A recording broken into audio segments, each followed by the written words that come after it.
नमस्कार दोस्तों। पिछले वीडियो में हम पढ़ रहे थे नर एवं मादा युग्मकोद्भिद की संरचना एवं विकास। पिछले वीडियो में हमने परागकोश भित्ति एवं बीजाणु जनन के बारे में पढ़ा था। यदि आप हमसे नए जुड़े हैं तो कृपया करके हमारे YouTube channel bio hub by Virendra sir को लाइक करें, शेयर करें और सब्सक्राइब करें। आज हम नया टॉपिक लेसन नंबर 2 का लघु बीजाणु जनन आरंभ करते हैं।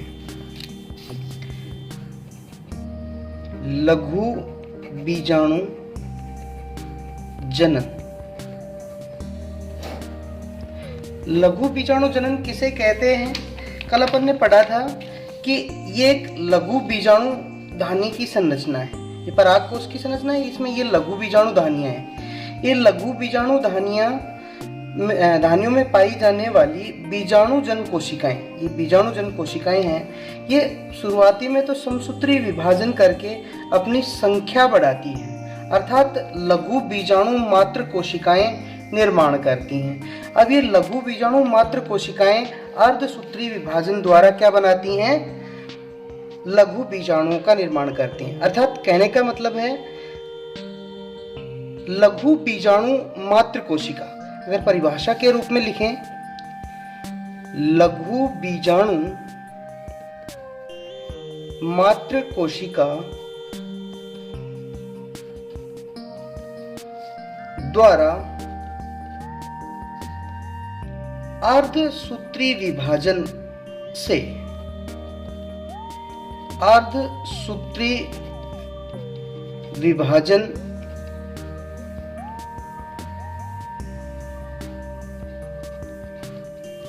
विभाजन से लघु बीजाणुओं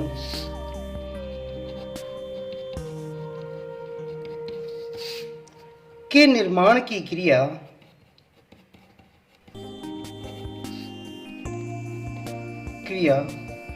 लघु बीजाणु जनन कहलाती है। लघु बीजाणु जनन कहलाती है। कहने का मतलब परागकोश के अंदर लघु बीजाणु धानी होती है। लघु बीजाणु धानी में बीजाणु जन कोशिकाएं होती हैं। बीजाणु जन कोशिकाएं समसूत्री विभाजन द्वारा अपनी संख्या बढ़ाती हैं, जिन्हें हम लघु बीजाणु मात्र कोशिका कहते हैं। क्या कहते हैं? लघु बीजाणु मातृ कोशिका। अब ये लघु बीजाणु मातृ कोशिका क्या करेंगी? अर्धसूत्री विभाजन करेंगी और अर्धसूत्री विभाजन करके लघु बीजाणुओं का निर्माण करती है। क्या करती हैं? लघु बीजाणु। इनमें एक लघु बीजाणु मात्र कोशिका 4 लघु बीजाणुओं का निर्माण करती है। अर्थात लघु बीजाणु मात्र कोशिका से ही लघु बीजाणुओं के निर्माण की क्रिया लघु बीजाणु जनन कहलाती है।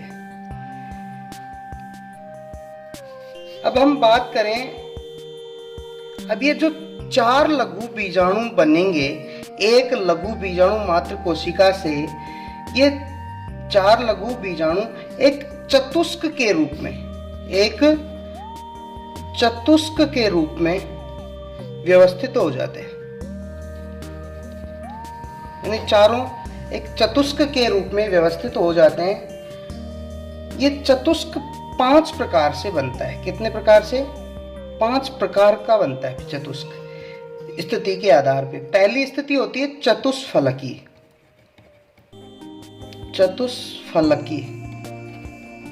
पहली स्थिति क्या है? चतुष्फलकी।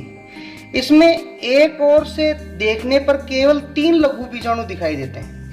इसकी स्थिति इस प्रकार से होती है, जैसे हम एक सामने से देखेंगे तो केवल ये 3 लघु बीजाणु दिखाई देते हैं, लेकिन चौथा इन तीनों के पीछे की तरफ स्थित होता है। चौथा कहाँ पे होता है? इन तीनों के जस्ट पीछे की ओर स्थित होता है। सामान्यतः ऐसा लघु बीजाणु चतुष्क द्विबीज अधिकांश द्विबीजपत्री पौधों में बनता है।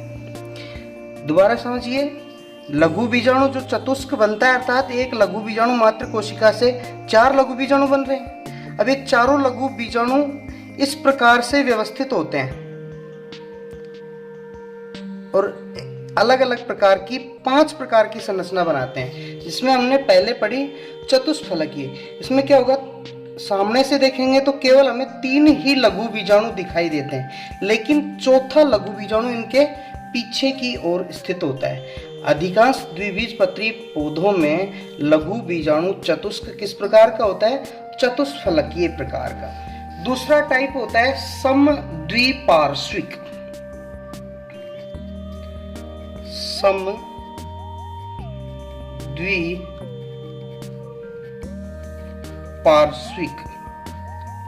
समद्विपार्श्विक इसमें चतुष्क के चारों लघु बीजाणु एक ही तल में दिखाई देते हैं। ये चारों हैं वो एक ही तल में दिखाई देंगे इस प्रकार से। ये चार लघु बीजाणु बने, चारों एक ही तल में दिखाई देते हैं। ऐसा एक बीजपत्री पौधों में होता है। ऐसे जो चतुष्क बनते हैं वो किन में बनते हैं, एक बीजपत्री पौधों में। तीसरा हम देखें, क्रोशित प्रकार का होता है, क्रॉस के टाइप में। इसमें दो लघु बीजाणुओं के दो लघु बीजाणु हैं वो एक दूसरे के समकोण पर बनते हैं, जिनमें ऊपर वाले युग्म के दोनों लघु बीजाणु व नीचे वाले युग्म का केवल एक लघु बीजाणु दिखाई देता है। कैसे समझते हैं, मतलब युग्म के अंदर बनेंगे इस प्रकार से ये दिखाई देगा, ऊपर वाले के तो दोनों दिखाई देंगे और नीचे वाले का केवल एक दिखाई देगा। इसका एक जस्ट पीछे इसके। दोबारा समझिए, क्रोशित के अंदर मतलब दो लघु बीजाणु एक दूसरे के समकोण पे स्थित है, एक दूसरे के समकोण के ऊपर स्थित है, लेकिन जो ऊपर वाला युग्म है उसके तो दोनों लघु बीजाणु दिखाई देते हैं और नीचे वाला जो युग्म होता है उसका केवल एक लघु बीजाणु ही दिखाई देता है। ऐसा मैग्नोलिया में होता है। इसमें होता है मैग्नोलिया में। चौथा प्रकार टी शेप या टी आकार का। इसमें चतुष्क के 2 लघु बीजाणु अनुप्रस्थ रूप में, किस रूप में, चतुष्क के 2 लघु बीजाणु अनुप्रस्थ रूप में और 2 लंबवत रूप में। देखो, अनुप्रस्थ रूप में तो इस प्रकार से व्यवस्थित होते हैं और लंबवत रूप से इस प्रकार से व्यवस्थित होते हैं। यानी जो 4 लघु बीजाणुओं का एक चतुष्क होगा उसमें 2 लघु बीजाणु अनुप्रस्थ रूप से और 2 लघु बीजाणु लंबवत रूप से विन्यासित होते हैं। इसका उदाहरण है एरिस्टोलोकिया। यानी टी शेप में क्या होगा, जो 4 लघु बीजाणुओं का एक चतुष्क होगा उसमें जो 2 लघु बीजाणु हैं वो तो लंबवत रूप अनुप्रस्थ रूप से और 2 लंबवत रूप से व्यवस्थित रहेंगे। और 5वां प्रकार होता है रेखिक। इसके अंदर चारों लघु बीजाणु एक रेखा के अंदर व्यवस्थित होते हैं, ऐसे इस प्रकार से एक रेखा में व्यवस्थित होंगे। तो ये किन में पाया जाता है, हेलोफिला में। हेलोफिला, इसका एग्जाम्पल क्या है, हेलोफिला। दोबारा समझिए, लघु बीजाणु जनन। लघु बीजाणु मात्र कोशिकाओं से अर्धसूत्री विभाजन द्वारा लघु बीजाणुओं के निर्माण की क्रिया लघु बीजाणु जनन कहलाएगी। लघु बीजाणु जनन में एक लघु बीजाणु मात्र कोशिका 4 लघु बीजाणुओं का निर्माण करेगी। क्या करेगी, 4 लघु बीजाणुओं का निर्माण करेगी। चारों लघु बीजाणु एक चतुष्क के रूप में व्यवस्थित हो जाएंगे। किस रूप में व्यवस्थित हो जाएंगे भाई? एक चतुष्क के रूप में। चारों एक दूसरे से जुड़ करके चतुष्क का निर्माण करते हैं। ये चतुष्क कितने प्रकार का होता है? 5 प्रकार का। पहला टाइप हमने पढ़ा चतुष्फलकीय। चतुष्फलकीय में क्या होगा? इसमें सामने से 3 लघु बीजाणु दिखाई देंगे, लेकिन चौथा लघु बीजाणु इनके जस्ट पीछे की ओर स्थित रहेगा। ये ऐसा अधिकांश द्विबीजपत्री पौधों में होता है। दूसरा हमने पढ़ा समद्विपार्श्विक। समद्विपार्श्विक में दोनों हैं, ये सामने से देखेंगे तो चारों हमें दिखाई देते हैं। ऐसा एक बीजपत्री पौधों में होता है। क्रोशित प्रकार में भाई जो दो के जो लघु बीजाणु, दो लघु बीजाणु हैं, वो भाई सामने जो ऊपर वाला है उसके तो दोनों दिखाई देते हैं, लेकिन नीचे वाले का एक पीछे की ओर स्थित होता है। और टी आकार में भाई 2 तो अनुप्रस्थ और 2 लंबवत स्थित होते हैं, और रेखिक में चारों एक रेखा के अंदर दिखाई देते हैं।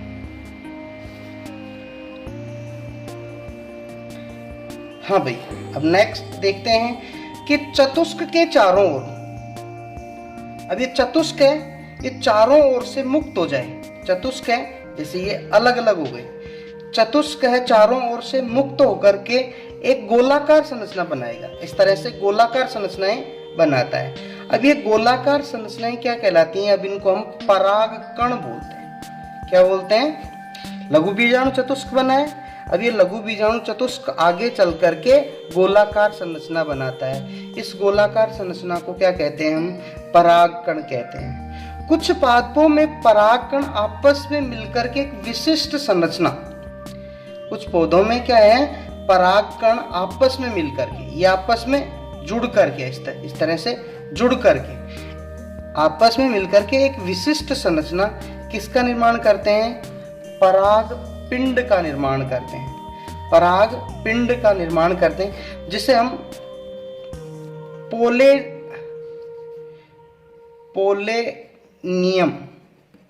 पोलेनियम भी कहते हैं। कुछ पौधों में परागकण आपस में मिलकर के एक विशिष्ट संरचना बनाते हैं, जिसे पराग पिंड या पोलेनियम कहा जाता है। जैसे हम इसका एग्जाम्पल लें, आक, कुछ ऑर्किड्स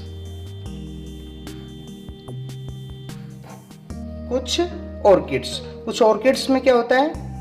पराग कण है, ये जो चतुष्क बना है, चतुष्क के जो परागकण बने हैं वो आपस में मिलकर के एक विशेष संरचना बनाएंगे, जिसे हम पराग पिंड या पोलेनियम कहते हैं। कुछ पौधों में परागकण चतुष्क संयुक्त होकर के संयुक्त परागकण का निर्माण करते हैं। ये परागकण चतुष्क हैं, परागकण चतुष्क आपस में जुड़ करके, परागकण चतुष्क आपस में जुड़ करके एक विशिष्ट संरचना बनाते हैं। ऐसा किन में होता है? ड्रोसेरा में, टाइफा में, यानी इनके चतुष्क ही आपस में जुड़ जाते हैं। यदि एक चतुष्क में 4 से अधिक लघु बीजाणु उपस्थित हो तो सामान्यतया क्या होता है? एक लघु बीजाणु मात्र कोशिका 4 लघु बीजाणु बनाती है। कितने लघु बीजाणु बनाती है? 4। लेकिन अगर एक ही चतुष्क में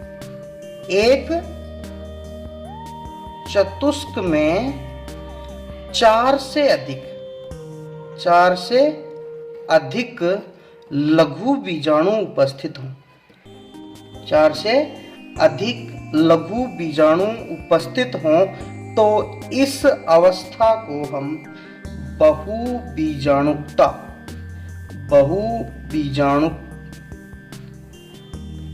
कहते हैं। कई बार पूछ लेता है बहुबीजाणुकता किसे कहते हैं? तो आप कहेंगे कि भाई एक चतुष्क में सामान्यतया 4 लघु बीजाणु बनते हैं, या एक चतुष्क सामान्यतया 4 लघु बीजाणु बनाता है, लेकिन कभी कभी क्या होता है, एक चतुष्क से 4 से अधिक लघु बीजाणु बन जाते हैं। इस अवस्था को बहुबीजाणुकता कहते हैं। अब परागकण बन गए लघु बीजाणु धानी, ये कल अपन ने पढ़ी थी, लघु बीजाणु धानियों में परागकण बन गए। अब परागकण बनने के बाद अब ये लघु बीजाणु धानी स्फुटित होंगी अर्थात टूटेंगी, जिसे हम क्या कहेंगे, परागकोश स्फुटन।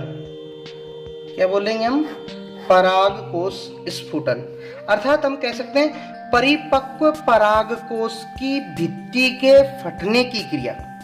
जब परागकोश की भित्ति परिपक्व हो जाएगी, ये परागकोश की भित्तियां ये परिपक्व होने के बाद ये फट जाती हैं, टूट जाती हैं। तो परिपक्व परागकोश की भित्ति के फटने की क्रिया को परागकोश का स्फुटन कहते हैं। स्फुटन क्रिया में अंतःस्थीशम, कौन सी, ये जो सेकंड लेयर है, सेकंड लेयर अंतःस्थीशम में कल अपन ने पढ़ा था कि भाई इसकी कोशिकाएं आर्द्रता ग्राही होती हैं और परागकोश के स्फुटन में मदद करती हैं अंतःस्थीशम की। तो अंतःस्थीशम की कोशिकाएं सहायता करती हैं। परागकोश का स्फुटन है वो निम्न प्रकार से होता है। जैसे हम पहला पढ़ें, अनुप्रस्थ स्फुटन। अनुप्रस्थ स्फुटन यानी जब परागकोश की पालियां अक्ष के अनुप्रस्थ स्फुटित हो। जब परागकोश की पालियां उसके अक्ष, जिस अक्ष के ऊपर वो लगी हुई है, उस अक्ष के अनुप्रस्थ स्फुटित हों तो हम उसे अनुप्रस्थ स्फुटन कहते हैं। ऐसा किसमें होता है, तुलसी के अंदर इस प्रकार का स्फुटन पाया जाता है। परागकोश की भित्ति का फटना, परागकोश स्फुटन। परागकोश स्फुटन निम्न प्रकार का है। पहला अपन पढ़ रहे हैं अनुप्रस्थ स्फुटन। अनुप्रस्थ स्फुटन में क्या होगा, परागकोश की पालियां उसके अक्ष के अनुप्रस्थ स्फुटित होती हैं, जैसे तुलसी। दूसरा होता है लंबवत स्फुटन। लंबवत स्फुटन, इस प्रकार के स्फुटन में परागकोश की पालियां अक्ष के लंबवत स्फुटित होती हैं। ये तो अनुप्रस्थ स्फुटित होती हैं और ये लंबवत स्फुटित होती हैं। इसको हम क्या उदाहरण दे सकते हैं, धतूरा, कपास। धतूरा और कपास क्या है, जब परागकोश की पालियां अक्ष के लंबवत स्फुटित हों। तीसरा प्रकार होता है छिद्रमय स्फुटन। छिद्रमय स्फुटन तीसरा प्रकार है क्या, छिद्रमय स्फुटन। यानी इसमें परागकोश के शीर्ष पर एक या दो छिद्र बनते हैं। परागकोश है उसके शीर्ष पे, टॉप के ऊपर क्या बनेंगे, एक या दो छिद्र बनते हैं, जिसे हम छिद्रमय स्फुटन कहते हैं। जैसे मकोई में ऐसा होता है। और चौथा प्रकार होता है कपाटीय स्फुटन। चौथा प्रकार क्या है, कपाटीय स्फुटन। कपाटीय स्फुटन में जब परागकोश में एक या अधिक कपाट बन जाए, क्या बन जाए, परागकोश में एक या एक से ज्यादा कपाट बन जाए, तो ऐसे स्फुटन को कपाटीय स्फुटन कहते हैं। जैसे बारबेरी। हाँ भाई, एक बार दोबारा से समझते हैं। परागकोश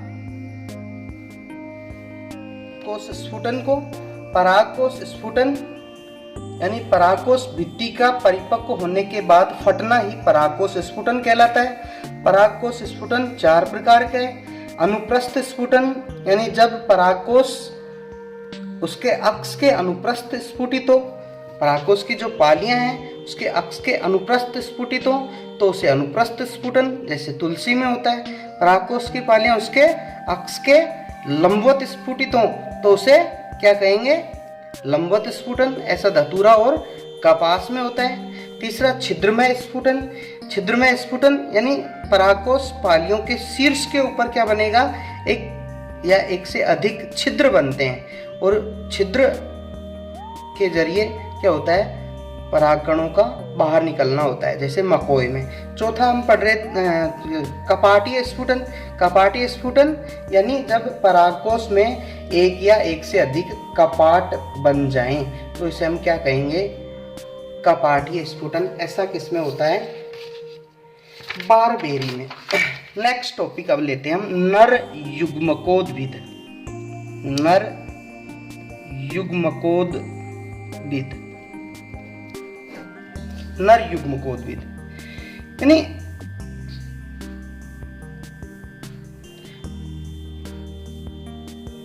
परागकण बाहर निकल गए, परागकोशों से परागकण हैं वो बाहर निकल गए। अब ये परागकण किसी भी तरह से क्या करेंगे, यहां से भाई किसी माध्यम के जरिए या स्वतः वर्तिकाग्र पे स्थानांतरित होंगे, और वर्तिकाग्र पे स्थानांतरित होने के बाद वहां पे क्या होते हैं, अंकुरित होते हैं। क्या होते हैं, अंकुरित होते हैं। तो अंकुरित परागकण को, अंकुरित परागकण को, अंकुरित परागकण को ही नर युग्मकोद्भिद कहा जाता है। अंकुरित परागकण को ही क्या कहते हैं, नर युग्मकोद्भिद कहते हैं। यानी नर युग्मकोद्भिद का निर्माण परागकणों के अंकुरण से होता है। परागकण है वो अंकुरित होंगे और अंकुरित होकर के नर युग्मकोद्भिद का निर्माण करते हैं। परागकण है वो नर युग्मकोद्भिद की, नर युग्मकोद्भिद पीढ़ी की प्रथम कोशिका होती है। प्रथम कोशिका। अगर आपसे कोई पूछे नर युग्मकोद्भिद, नर युग्मकोद्भिद पीढ़ी की प्रथम कोशिका अवस्था क्या है, तो आप कहेंगे परागकण। अर्थात परागकण नर युग्मकोद्भिद पीढ़ी की प्रथम कोशिका होती है। परागकण के निर्माण के समय परागकण का केंद्रक विभाजित होकर के एक छोटी व एक बड़ी कोशिका का निर्माण करता है। जैसे हम ये परागकण समझे, परागकण का जो केंद्रक है वो आगे चल करके विभाजित हो जाता है।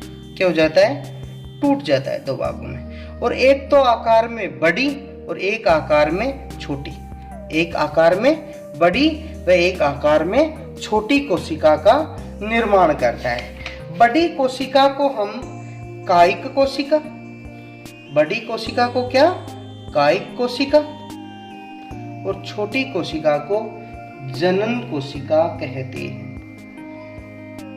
बड़ी कोशिका को क्या कहेंगे, कायिक कोशिका, और छोटी कोशिका को हम जनन कोशिका कहते हैं। इसके बाद ये जो जनन कोशिका है, इसके बाद ये जो जनन कोशिका है ये समसूत्री विभाजन करके आगे चलेगी। ये जनन कोशिका समसूत्री विभाजन करेगी, और समसूत्री विभाजन करके जैसे यही है, इसमें समसूत्री कोशिका का जो केंद्रक है वो दो भागों में टूट जाएगा, यानी 3 केंद्रक और 2 कोशिका बन जाती है।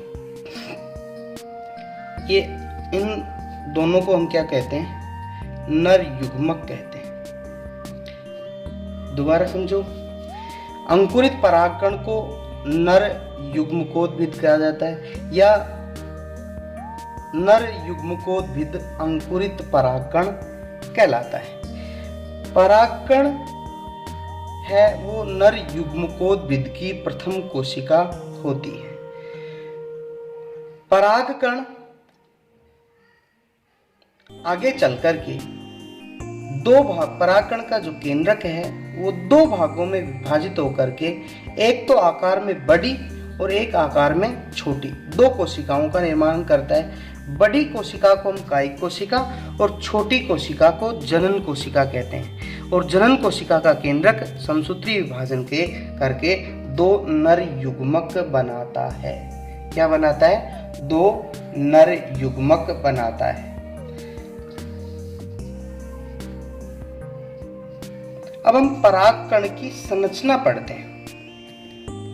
पराग कण की संरचना।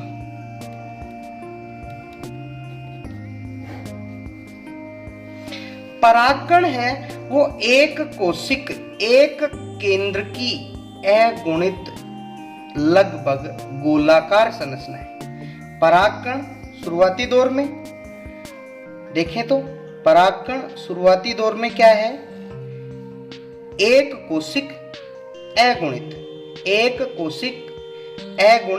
एक केंद्र की, एक कोशिक एक केंद्रक एक केंद्र की और अगुणित संरचना है, अगुणित संरचना है। परागकण क्या होता है, शुरुआती दौर में एक कोशिक एक केंद्र की अगुणित संरचना होती है जो दो भित्ति परतों, ये परागकण है वो दो भित्ति परतों से घिरा होता है। इस तरह से एक बाहर की ओर एक भित्ति और एक अंदर की ओर भित्ति, दो भित्ति परतों से घिरा होता है। बाहर वाली भित्ति है, जैसे हम यहाँ पे इसका चित्र अलग से बना लेते हैं, तो इस तरह से बाहर वाली जो भित्ति है इसको हम बाह्य चोल, बाहर वाली भित्ति को बाह्य चोल, अंदर वाली भित्ति को अंतः चोल कहते हैं। बाह्य चोल और अंतः चोल कहते हैं। बाह्य चोल है ये वाली, बाह्य चोल मोटी खुरदरी परत होती है जो एक विशेष रासायनिक पदार्थ स्पोरो पोलेनिन से बनी होती है। परागकण की संरचना की बात करें तो परागकण की संरचना में परागकण दो परतों से घिरा होता है। बाह्य परत को बाह्य चोल, भीतरी परत को अंतः चोल कहते हैं। बाह्य चोल मोटा खुरदरा आवरण है जो एक विशेष रासायनिक पदार्थ स्पोरोपोलिनिन से बना होता है जिसका भौतिक व जैविक अपघटन आसानी से नहीं होता। किसका? स्पोरोपोलिनिन का भौतिक और जैविक अपघटन है वो आसानी से नहीं होता। यह आवरण परागकणों को लंबे समय तक, कौन सा स्पोरोपोलिनिन है वो परागकणों को लंबे समय तक सुरक्षित रखता है, लंबे समय तक सुरक्षित रखता है। कई बार ये बोर्ड में पूछा गया प्रश्न है कि परागकण है वो लंबे समय तक नष्ट नहीं होते, इसका क्या कारण है? तो आप क्या कहोगे कि परागकणों की बाह्य चोल है वो स्पोरोपोलिनिन से बनी होती है जिसका भौतिक और जैविक अपघटन आसानी से नहीं होता, इसी कारण परागकण है वो लंबे समय तक सुरक्षित रहते हैं। बाह्य चोल होती है, इसके ऊपर इस पे ऐसे इस तरह से छिद्रनुमा संरचनाएं पाई जाती हैं। इस तरह से क्या पाई जाती हैं? छिद्रनुमा संरचनाएं। इन छिद्रनुमा संरचनाओं को जनन छिद्र कहते हैं, यानी जहां जहां पे ये छिद्रनुमा संरचना पाई जाएंगी वहां स्पोरोपोलिनिन नहीं होता है, उन्हें हम क्या कहते हैं? जनन छिद्र, उन्हें हम जनन छिद्र कहते हैं। इन्हें बाह्य चोल पर छोटी छोटी छिद्रनुमा संरचनाएं क्या कहलाती हैं? जनन छिद्र कहलाती हैं, जहां पे स्पोरोपोलिनिन नहीं होता। इनकी संख्या, जनन छिद्रों की जो ये संख्या है वो एक बीजपत्रियों में, जो एक बीजपत्री पौधे होते हैं, एक बीजपत्रियों में ये जनन छिद्र हैं वो संख्या में एक, और जो द्विबीजपत्री होते हैं उनमें जनन छिद्रों की संख्या 3 होती है।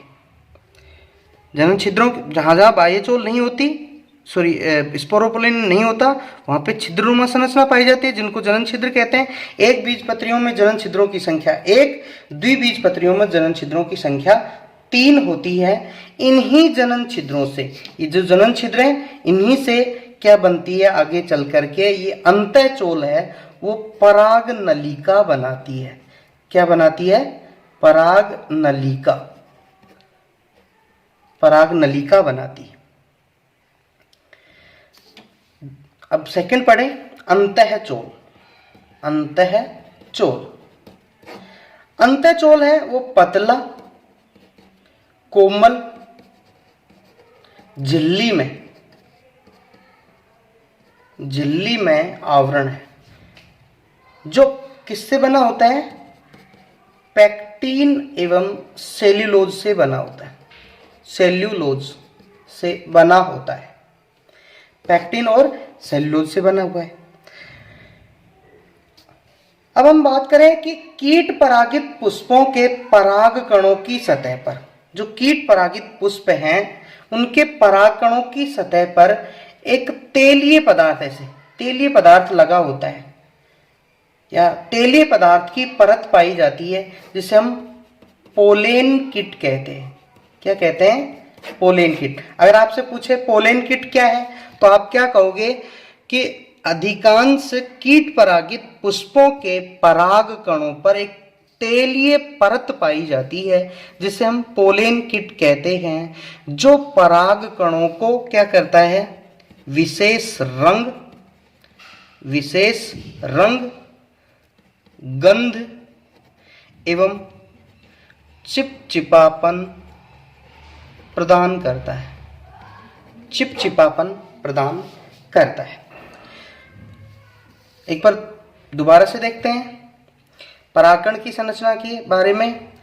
हाँ भाई, परागकण एक कोशिक एक केंद्र की अगुणित संरचना होती है शुरुआती दौर में, बाद में इसका डिवाइडेशन हो जाता है। शुरुआती दौर में परागकण है एक कोशिक एक केंद्र की अगुणित संरचना होती है। परागकण की जो भित्ति है वो दो परतों में विभक्त होती है। बाहर वाली भित्ति को हम बाह्यचोल और अंदर वाली को अंतःचोल कहते हैं। बाह्यचोल मोटी खुरदरी होती है, जो एक विशेष प्रकार के रासायनिक पदार्थ स्पोरोपोलिनिन से बनी होती है, जिसका भौतिक और जैविक अपघटन नहीं होता। ये परागकणों को लंबे समय तक सुरक्षित रखती है। बाह्यचोल के ऊपर छोटी छोटी छिद्रनुमा संरचनाएं पाई जाती हैं। इस तरह से ये छिद्रनुमा संरचना पाई जाती है जहाँ पे स्पोरोपोलिनिन नहीं होता, जिन्हें हम क्या कहते हैं? जनन छिद्र कहते हैं। एक बीजपत्री पौधों में एक जनन छिद्र, द्विबीजपत्री पौधों में 3 जनन छिद्र होते हैं। अंतःचोल की बात करें, अंतःचोल पतला, कोमल, झिल्ली में पैक्टीन व सेल्यूलोज से बनी एक परत होती है। कीट परागित पुष्पों के परागकणों के ऊपर एक तेलीय परत पाई जाती है, जिसे हम पोलेन किट कहते हैं। पोलेन किट विशेष रंग, गंध एवं चिपचिपापन प्रदान करती है। हाँ तो दोस्तों, आज के वीडियो में इतना ही। इसका अगला टॉपिक हमारे अगले पार्ट में आपको मिलेगा। इन टॉपिकों से संबंधित नोट्स हैं वो हमारे डिस्क्रिप्शन बॉक्स में आपको मिल जाएंगे, जहां से आप उन्हें PDF में डाउनलोड करके अपनी नोटबुक में नोट कर सकते हैं या उनका प्रिंट आउट निकाल सकते हैं। धन्यवाद।